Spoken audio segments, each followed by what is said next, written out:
Hello again, everyone, and welcome to A Shortstop with a Shortstop. Today we're going to talk to the parents, but we're going to talk to you a little bit about discipline.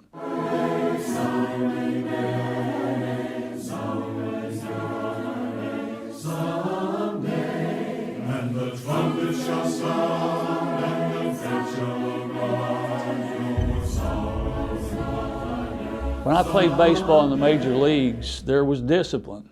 It was in a different form than what most people are used to, but if we were late for practice, or if we missed a flight, or if we did something that broke a rule, they took money out of our check. And let me tell you something, that would get your attention real quick when you saw money coming out of your check. If you watch some of the former major league managers, such as Lou Piniella, if you remember Earl Weaver that was with the Baltimore Orioles, and even Frank Robinson with the San Francisco Giants, sometimes they would go out and argue with the umpire. And before you know it, the umpire would throw them out of the game. But they would get fined for that. And they would be money taken out of their check and sent to Major League Baseball, to the league president, and they would use the money however they saw appropriate. But when I coached at the University of Pikeville baseball, we had rules, and there was discipline. If you broke the rules, most of the time you were going to have to sit out a game, maybe two, maybe three. There was also a possibility that you could be removed from the team.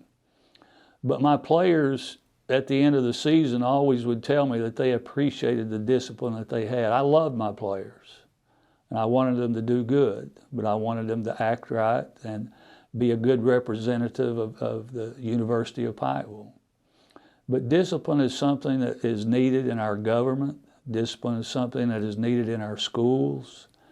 Discipline is something that's needed in businesses to make them succeed.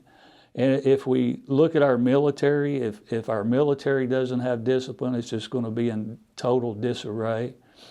But discipline is a very important thing in our society. And if we don't have any discipline, things are just not going to be exactly the way we want them to be. And it's going to be a total disarray. But if we look at, as a parent, there needs to be discipline in the home.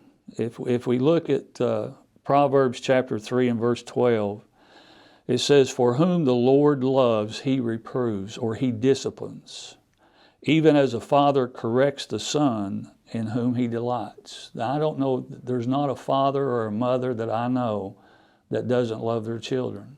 But if you're going to have things working in your house the way that they should, and your kids to be brought up in this world the way they should, you're going to have some discipline. Some parents may choose to use a spanking as discipline. Some may choose to use put him in their room for a while, or not letting them go to a movie or something of that nature. But you have to have rules, and you have to have discipline in our homes. But if we look at Proverbs chapter 19 and verse 18, it says, "Discipline while there is hope." And that's when they're young. And if we start out with the discipline when they're young, then they're going to be the people that they need to be when they grow up.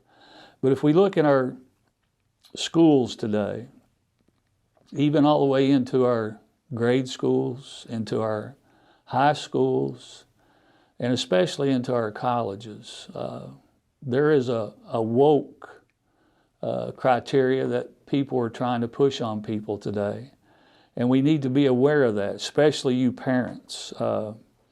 It's very scary because they're trying to teach sex education in our grade schools. They're trying to teach about transgenderism. They're trying to teach about homosexuality. They're trying to teach about abortion in total disregard for the Bible, in total defiance of the Bible. And they're not trying to teach what the Bible says about these subjects. And parents, we need to be aware.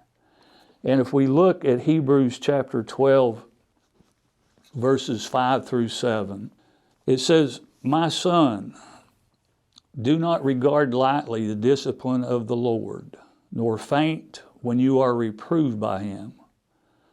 For those whom the Lord loves, he disciplines. I understand, it's any type of discipline that is applied should be done in love.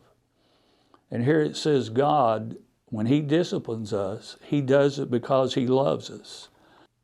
In verse 7, it says, it is for discipline that you endure. God deals with you as with sons.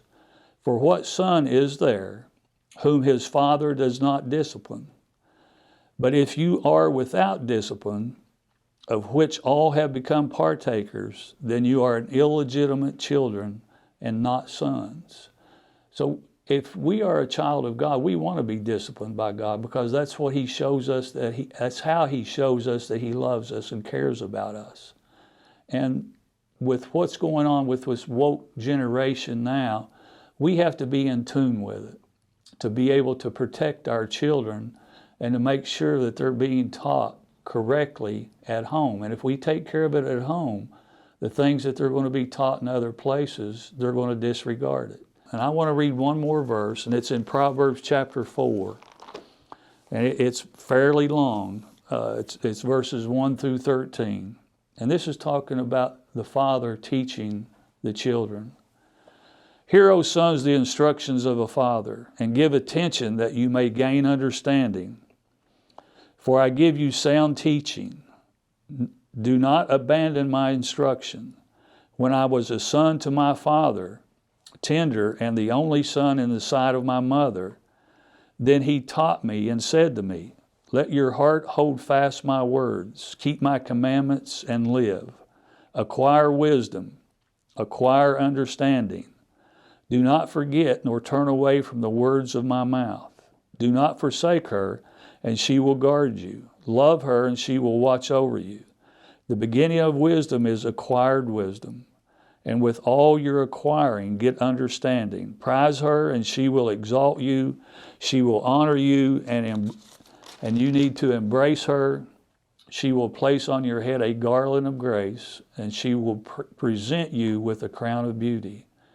Hear, my son, and accept my sayings, and the years of your life will be many. I have directed you in the way of wisdom. I had led you in the upright paths. When you walk, your steps will not be impeded, and if you run, you will not stumble. Take hold of instruction. Do not let her go. Guard her, and she is your life. Parents, teach your children at home.